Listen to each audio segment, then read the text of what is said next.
నమస్తే. మీకే బంగ్లాదేశ్ ఇండియా మీద వార్ డిక్లేర్ చేసింది ఫ్రెండ్స్. ఎస్, మీరన్నీ కరెక్టే. ఈసారి యూఎస్, రష్యా, ఇజ్రాయెల్ వచ్చి హెల్ప్ చేసినా మనం మళ్ళీ వార్లోకి వెళ్ళాలి. ఈ వార్ పేరు ఏంటో తెలుసా మీకు?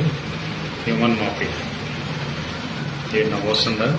నేను చెప్పే నిజాలు వింటే మీరే ఆశ్చర్యపోతారు. ఈ పేరు అందరూ వినే ఉంటారు కదా, రీసెర్చ్ అనాలిసిస్ వింగ్. వీళ్ళు రీసెంట్గా ఒక డేటా రిలీజ్ చేశారు ఆన్ 31 జనవరి 2025. ఈ డేటా ప్రకారం ప్రతిరోజు 1000 నుంచి 1500 మంది బంగ్లాదేశీయులు అలాగే రోహింగ్యా ముస్లింస్ ఇండియాలో ఇల్లీగల్గా ఎంటర్ అవుతున్నారు. మినిస్ట్రీ ఆఫ్ హోమ్ అఫైర్స్ లెక్క ప్రకారం సుమారు 2 కోట్ల మంది మన దేశంలో నివసిస్తున్నారు. దీని యొక్క సివియారిటీ చూడండి ఎంత ఉందో. ఈ లెక్క ప్రకారం చూస్తే ప్రతి స్ట్రీట్లో మీకు 2-3 తగులుతూ ఉంటారు. వీళ్ళంతా ప్రస్తుతానికి స్లీపింగ్ సెల్స్ లాగా ఉన్నారు. మీకు ఆశ్చర్యం వేస్తుంది, అదేంటి బోర్డర్ చాలా సెక్యూర్గా ఉన్నారు కదా. Let me explain to you friends. India Bangladesh share చేసుకునే బోర్డర్ యొక్క విస్తీర్ణం ఆల్మోస్ట్ 4092 కిలోమీటర్లు. దాంట్లో కేవలం 3232 కిలోమీటర్లు మాత్రమే ఫెన్సింగ్ వేయబడింది.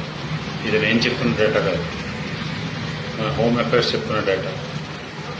మిగతా అంతా ఏరియాస్ ఎలా ఉంటాయి తెలుసా? మధ్య మధ్యలో కాలువలు ఉంటాయి. ఇటు ఇండియా అటు బంగ్లాదేశ్. వాళ్ళు ఈతొచ్చిన వాళ్ళు ఈదుకుంటూ వచ్చేస్తారు మా ఇండియాకి. ఎవరిని అడిగితే ఆధార్ కార్డు చూపిస్తారు. ఎందుకంటే ఆధార్ కార్డు మోస్ట్ మిస్యూజ్డ్ కదా. కొన్ని ఇల్లులు అయితే సిమెంట్ రోడ్లు ఉంటాయి మధ్యలో, ఇటు నుంచి అటు నుంచి ఇటు వెళ్తూ ఉంటారు. అదంతా ఒక పక్కన పెడితే ఈ 2 కోట్ల మంది మన భారతదేశంలో నివసిస్తున్నారంటే దానికి కారణం ఎవరు? గవర్నమెంట్ కాదు, మీరు, నేను. ఎస్, వీళ్ళందరికీ జాబ్లు ఎవడు ఇచ్చాడయ్యా? మనమేగా ఇచ్చింది. ఎందుకు ఇచ్చాం? ఇక్కడ లోకల్స్ వాళ్ళు పెట్టుకునే శాలరీలు ఎక్కువ ఇవ్వాల్సి వస్తుందని చెప్పి కక్కుర్తిపడి వాళ్ళకి జాబ్స్ ఇస్తున్నారు. కొందరికి తెలిసి ఇస్తున్నారు, కొందరికి తెలవకుండా ఇస్తున్నారు. ఏముంది, వెస్ట్ బెంగాల్ అని చెప్పుకుంటాడు, బెంగాల్ మాట్లాడతాడు, వచ్చి జాయిన్ అవుతాడు. సమయం వచ్చినప్పుడు చెప్తాడు, తోసుకుంటూ వెళ్తారు నిన్ను కూడా. సో నా విన్నపం ఏంటంటే ఇలాంటి కార్యక్రమాలన్నీ ఇంతటితో ఆపడం, మన దేశం బాగుపడేటట్టు చూద్దాం. మన వంతు మనం సాయం చేద్దాం. మీకు ఇంకా డౌట్ ఉంటే లోకల్ పిఎస్లో కంప్లైంట్ చేయండి. ఈ మెసేజ్ 10 మందికి తీసుకెళ్ళండి. జై హింద్.